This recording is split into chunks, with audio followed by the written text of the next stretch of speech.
bounty hunters. No Raylos, no Ray Nobodies. We do this for the love of Star Wars. And those people don't love Star Wars. Anyway, so yesterday I discovered after reading Cameron Pasha's latest entry into his Patreon page that we're gonna say this, Bob J. Beck, through his surrogates at the Hollywood Reporter, basically had a story put out there about the Lucasfilm basically letting go of Children of Blood and Bone. Now, granted, in my opinion, that book had no place at Lucasfilm. Okay, it was not. It is not. It's like having Schindler's List go to Marvel. It's just like what? So anyway, it's very interesting. Basically, the story is Fox had it. Fox had optioned it. Kennedy then, after the sale, took an interest in it, and then Lucasfilm took it over. And you gotta remember, this thing had been sitting there at Fox for a while, and then Lucasfilm took it over, and where it languished. And one of the contentions that Adeyemi had was that she felt she should have a shot at writing the script. She's the author. And what's interesting to me is that Lucasfilm, the company that sole purpose is to trample down white men and lift everybody else up, straight white men, really did not treat her with the respect they said they had for her. So basically Disney, it's interesting. Part of it was, I think Adeyemi had had enough, and Disney was like, fine, go with God. We don't want to do it. We're not going to do it. And the rights reverted back to the author, and Paramount's got it. It's Kathleen Kennedy's pet project. I mean, as late as October of last year, she was crowing about it. Okay, so when that Producers Guild of America video came out, and she was yipping and yapping about The Color Purple and The Children of Blood and Bone, Disney was already saying, we're not going to do this. We don't think we should. And weirdly, the bidding war for it already started. Okay, very weird how that all happened, but that's the truth. Now, here's a question. By the way they treated Adeyemi, you would think that it was racism. And, the plantation owner's wife allowing the colored slaves to come in and cook, okay, for themselves in the plantation kitchen, okay, or to become, house slaves, which is the way that woke white women treat people of color. And yet, if you're a straight white man, they treat you worse, okay? So was it that? Was it the fact that Kennedy is incompetent? Let's talk about this. This is going to be a short one too today, by the way, guys. Back in 2017, before when Blade Runner 2049 was about to be released, Harrison Ford was on the cover of GQ, and the interview, usually those interviews are usually 3 to 6 months before they're printed. Okay, so he was interviewed by one of the reporters there, and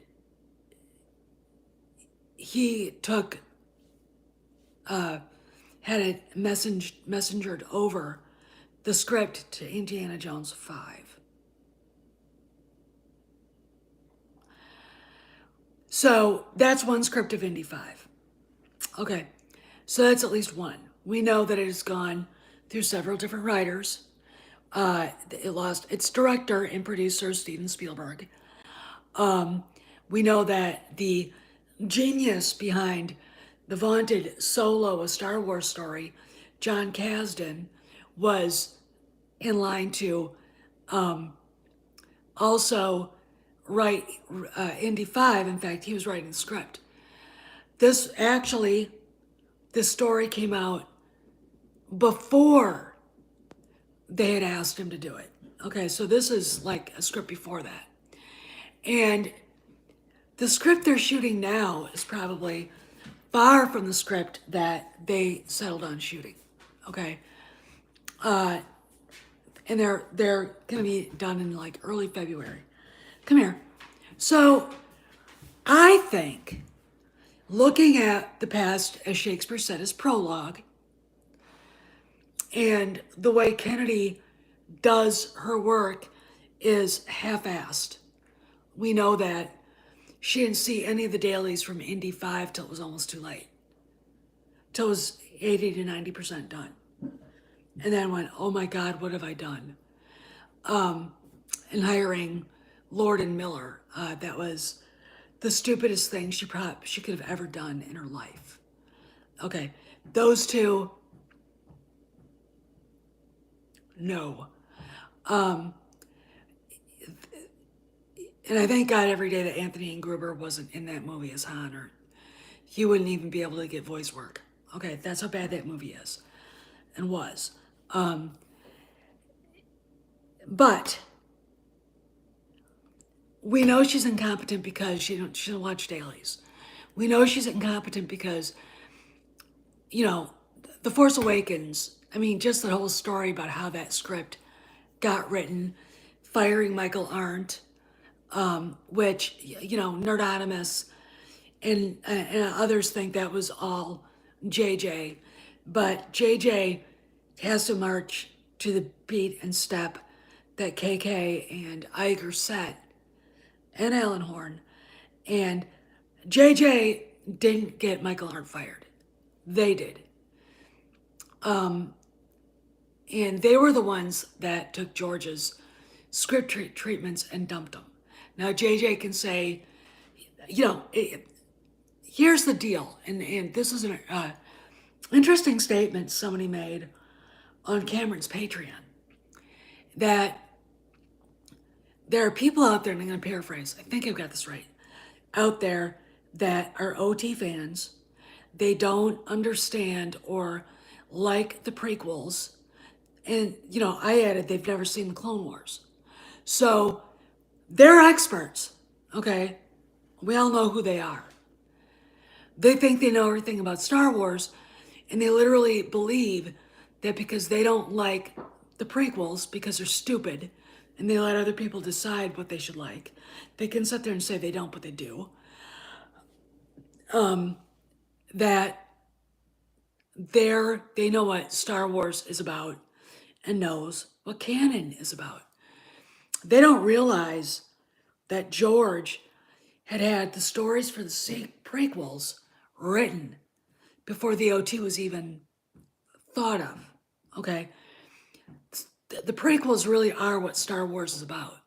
Okay, the OT is great, but if you don't watch the prequels and the story of the rise and fall of Anakin Skywalker, and you don't watch the in-between, which is the Clone Wars, you don't know what is really going on with the original trilogy, okay?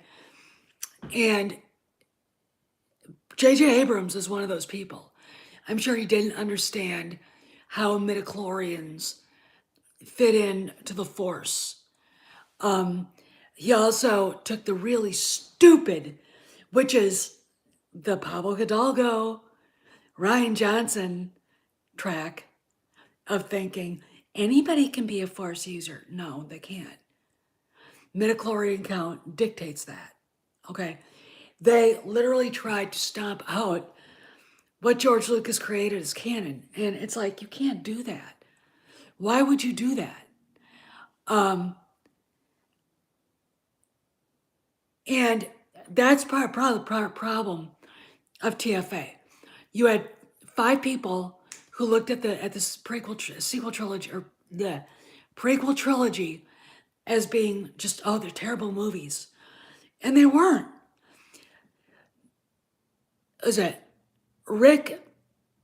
Oh God, what's his name? Wagner or Walter or whatever his name is. Basically said the prequels are movies Star Wars fans don't deserve. They're that good. Hey, JS, and he's right. You don't deserve them. Okay.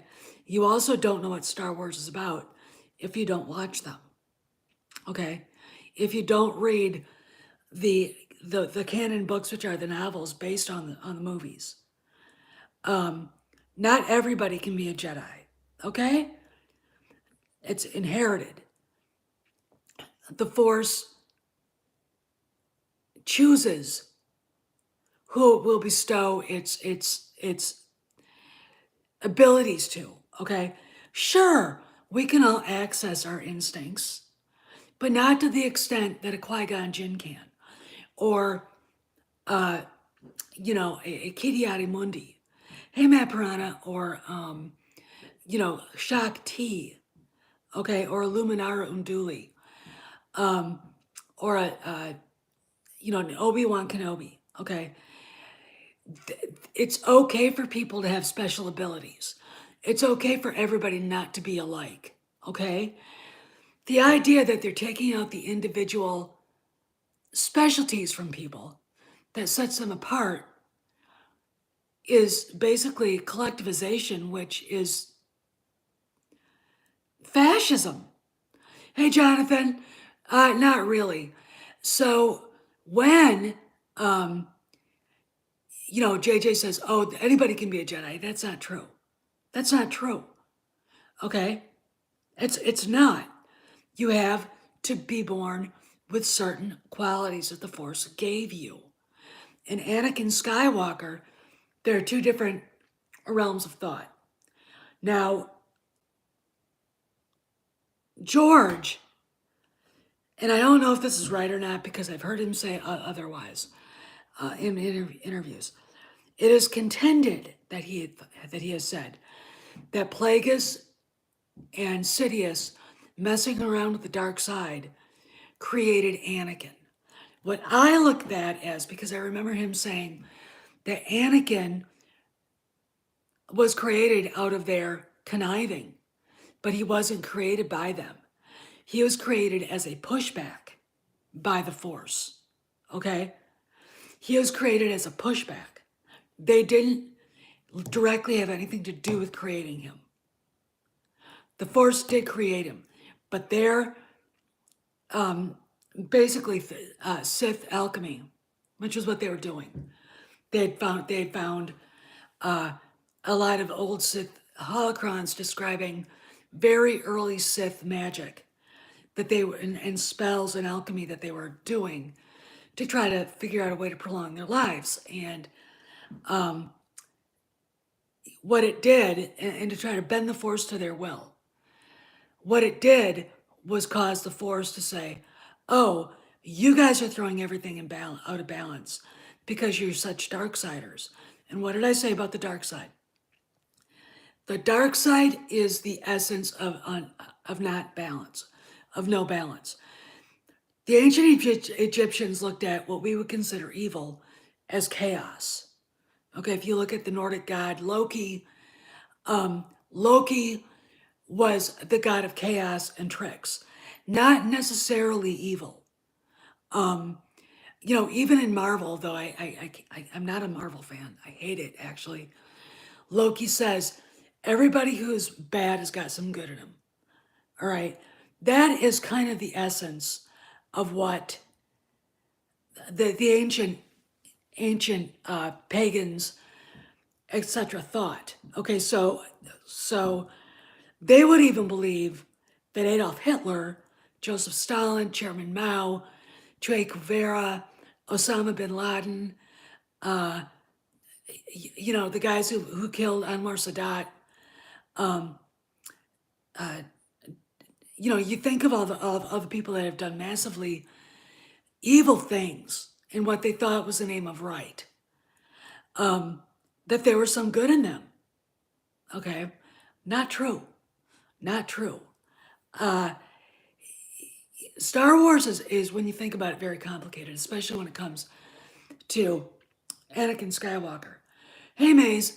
And the thing about it is, when you think about what they were doing, Sidious and Plagueis, and trying to bend the Force to their will, to extend their lives and to create ultimate power, not just over the universe, but over the Force itself. You would expect God, the Force, to throw down with them. And what happened was not necessarily, and I remember George saying this, that they created Anakin. Their conniving and scheming and plotting led to his creation by the Force to countermand them. Hence why Anakin is the chosen one and no one else is. Okay, no one else. Okay. So you can't expect J.J. Abrams, whose IQ is lower than my dog's, to understand any of that. Or Kathy Kennedy. I mean, they look at things, they want everything to be easy. They think the audience is stupid.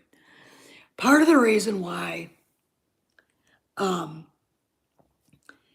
sequel trilogy doesn't work is that they've turned the Force into something that is basically collectivized and everybody gets it. Here's the Force, you can have the Force, everybody has it. That's not how it works, okay? And one of the things that makes the High Republic laughable is that it is based on that, and that is not how it works. I know you are. So Kennedy and Abrams and Iger and Horn and Johnson, knowing how stupid the audience is, because they're just as stupid as the audience, ran around with this. The only thing that's really canon is the OT, and we can democratize the Force. So we take it away from what made the Skywalkers special. Okay, literally erasing the Skywalker heritage from the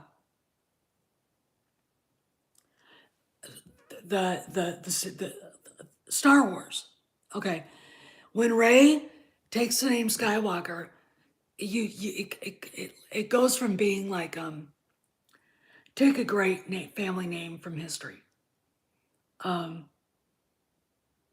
Habsburg. Okay, the Holy Roman Emperors, the Emperors of Austria-Hungary, the royal family, that they still exist, by the way.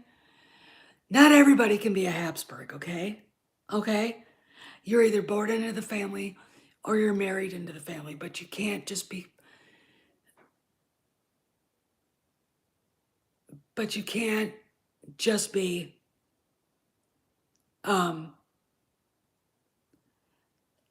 a Habsburg because you want to be, okay? It's not like you're an Italian or German or Norwegian immigrant in 1900 showing up on the shores, at Ellis Island in New York and saying, I want to be an American citizen, now I'm an American. Okay, that's not how it works. Okay, Skywalker is not a nation. It is a family name. It is a heritage. What they did with this is they took that part of it away from the saga. So no longer, right, Mazers, you're right. What they did was they basically they demystified it. They demystified it to the point of, what? You know what I'm saying? And again, looking back on the story in The Hollywood Reporter, which is linked in the description if you want to read after, they took away what made it special because they don't understand what makes everybody different. These are people who don't believe in individual qualities. Okay. They don't believe that, this person is smart enough to be a surgeon. That person over there is a physicist. This person over there is really good at welding, and that's what he wants to do. She's a singer. She wants to be a stay-at-home mom. He wants to be a lawyer. That people find the things that they want to do that they're good at, that they're naturally good at. Like Dame Joan Sutherland, a natural, beautiful soprano. Okay. Linda Ronstadt, a natural, beautiful alto. Okay. Dolly Parton. Not everybody can do what they do. No matter how hard you work, most of us are, except for me, can't hear a tune. They're tone deaf. Okay. Hey, Carlos. So saying that Rey can be a Jedi, well, she's basically the daughter of a clone of Palpatine, but saying that Poe could be a Jedi, Haldo could be a Jedi, that any of these, Rose Tico could be a Jedi, is utterly asinine. Utterly asinine. And it disregards everything that made Star Wars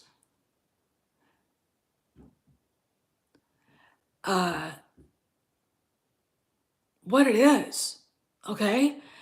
So we've got this Children of Blood and Bone thing. The author was upset because it was taking too long to get this thing going, and Lucasfilm wouldn't let her do the script, which normally a studio will let the author of the novel have the first swing at it, and then it'll get rewritten. Because Cameron said in his Patreon that novel writers really aren't usually script writers, which is fine. And it languished, and then in October, it was quietly put out there. Hey, Joker Voice is quietly put out there, and bought up by Paramount. I mean, even as Kennedy's talking about how much she loves the story, to that black lady in the PGA interview. Okay, so is she incompetent? Yeah. Okay. Yeah, she's incompetent. I mean, all of the rigmarole that they went through just to get Indy 5 up and rolling, like I said before, it should have been made 3 years ago. It should have been done and over with 3 years ago. And because she couldn't decide on the direction of the show and was probably getting pushback from Spielberg, I can't imagine the stories about how bad this went through all the rewrites of the scripts. She couldn't get it done, get it to the point where they were ready to roll camera. All right. And her incompetence and I think power mongering. That's exactly what I said, Joker Voice. I said that. She was. Probably drove Spielberg away, but that's how long it took to get Indy 5 to roll film. 2017, there was at least one other script. There were probably 8 or 9 scripts. Okay. And now there's probably 10 or 11 because of rewrites. Okay. Hey, Misha.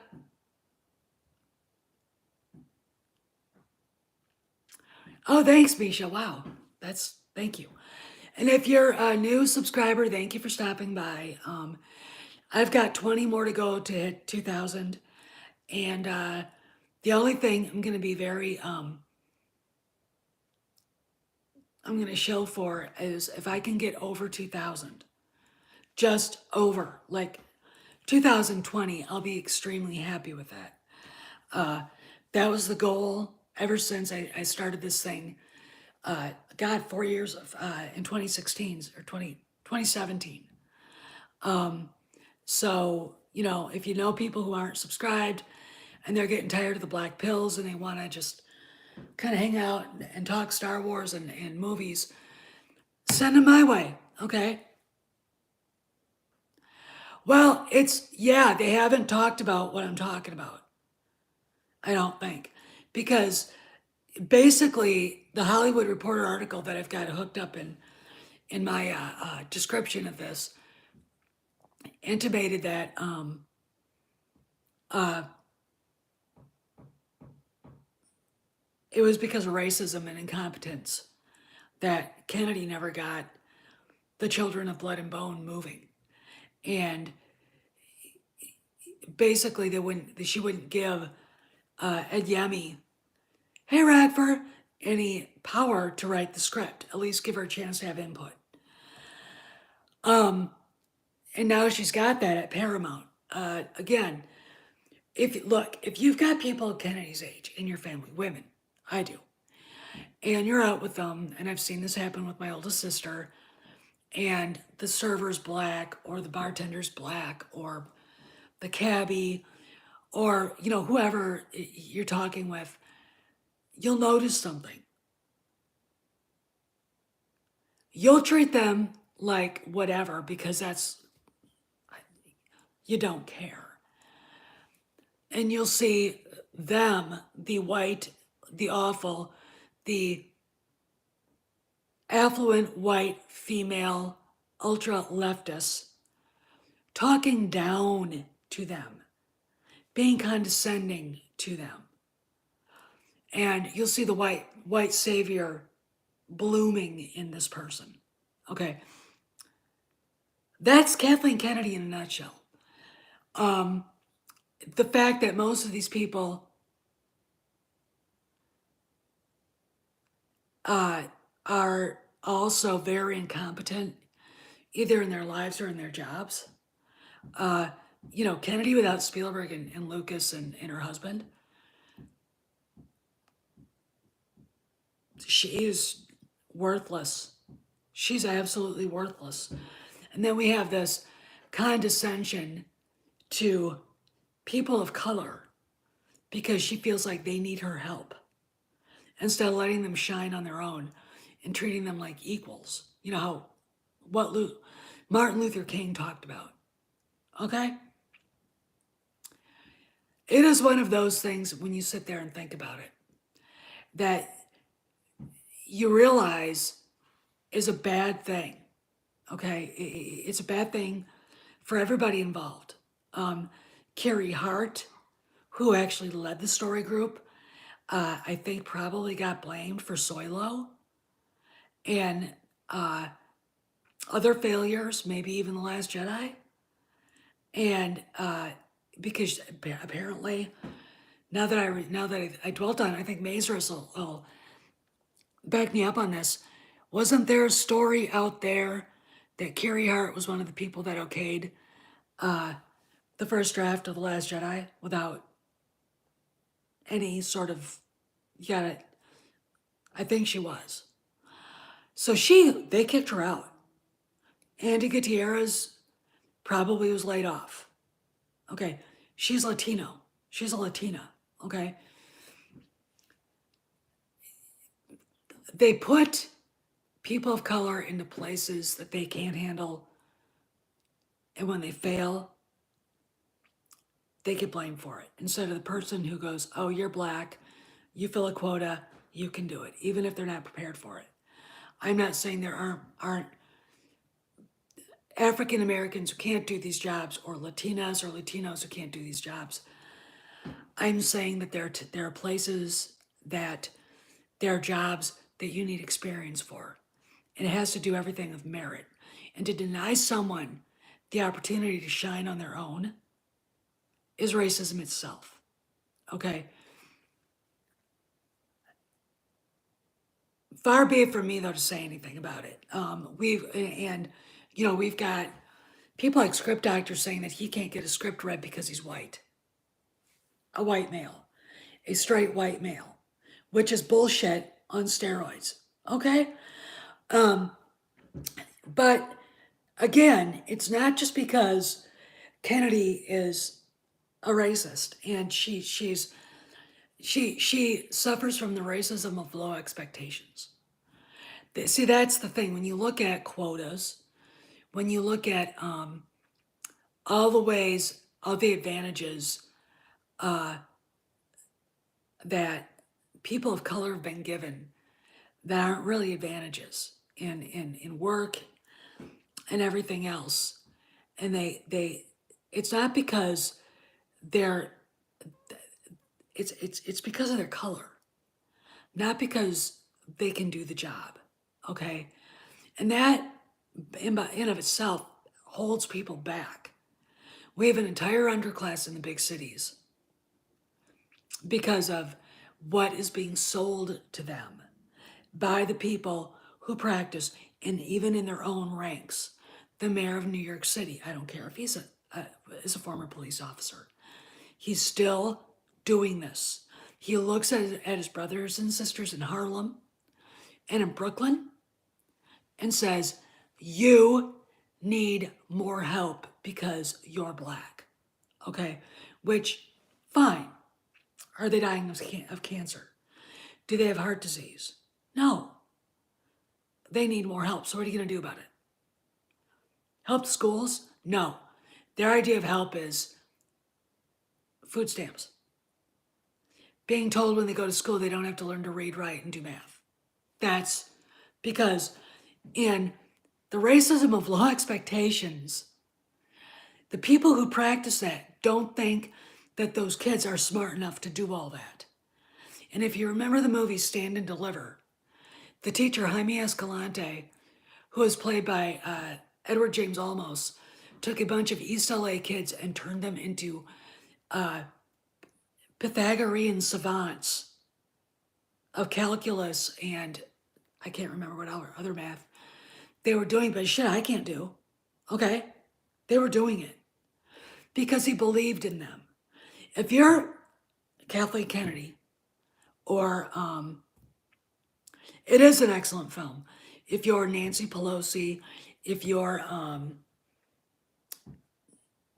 the governor of Oregon, calculus. Yep, that's what it was. Calculus. Don't even go there with me because I'm like, what?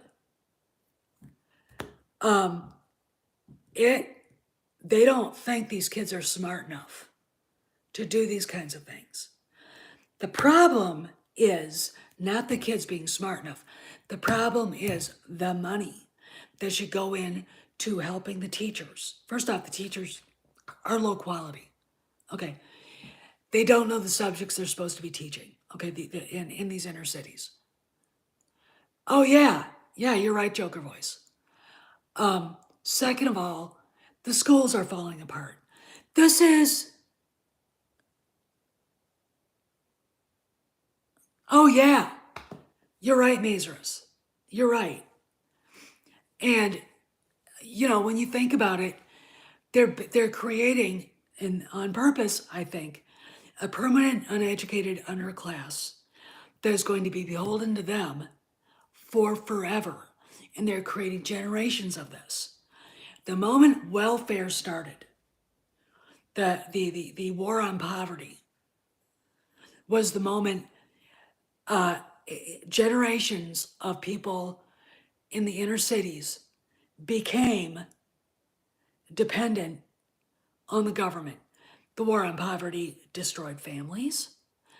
Why get married to a man when Uncle Sugar can take care of you? Okay? The more kids you have, the more money you'll get. Why go get a job? Why do better for yourself? And then, all the while,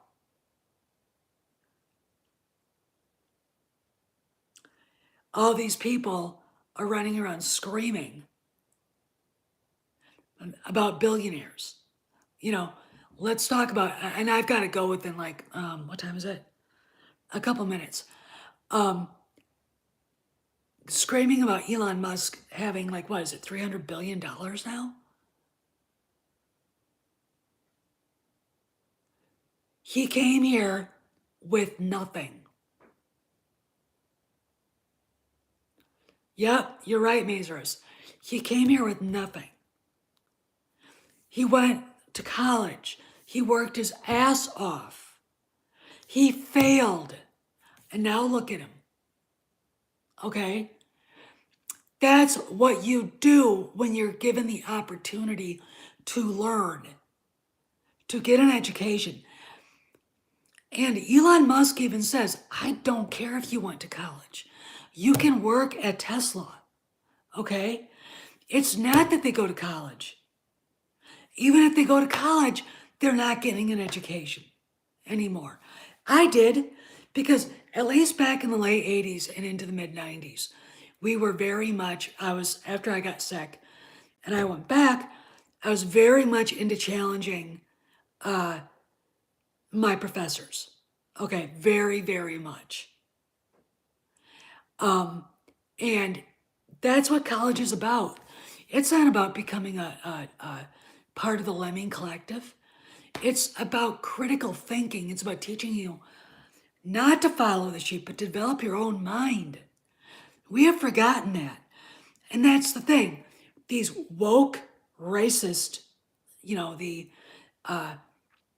racism of low expectations, people, they don't want to hear that. Because, look, first off, it's a narcissistic need to be needed.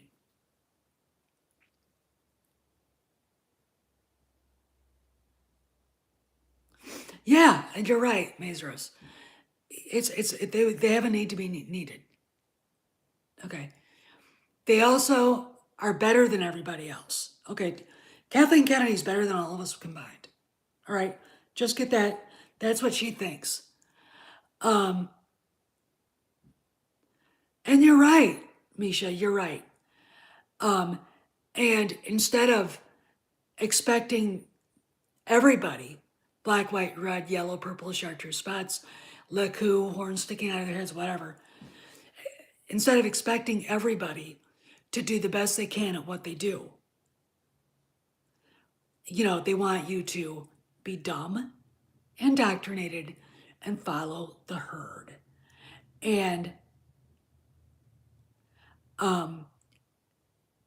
they don't care if these people prey on each other. When you look at the murder rates in Chicago, LA, Washington, D.C., again, Baltimore, the highest murder rates in those places are always black on black crime. You never hear any of them talk about that. Kamala Harris doesn't talk about that. She commits the bigotry of laws expectations.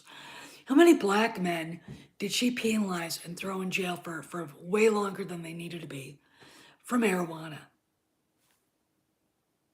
Okay, so we got this issue with the children of blood and bone, and I agree with Cameron that was put in to the Hollywood Reporter.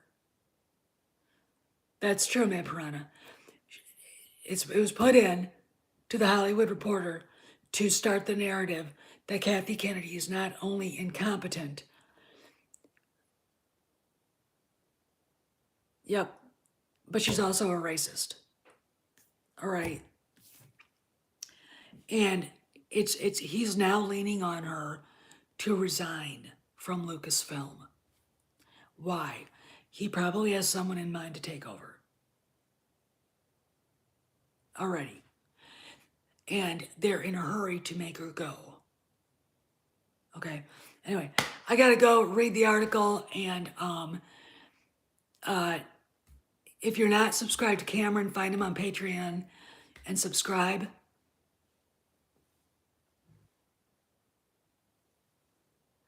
Yeah, I know. You're right, Eldritch. And subscribe to his Patreon, because there's a lot of really great insights, stuff you won't see anywhere. And again, tell your friends, if they're sick and tired of the black pills, to subscribe and like and share and hang out in the cantina. I gotta go to Mass. I'll see you guys around the galaxy. Take care and have a good weekend.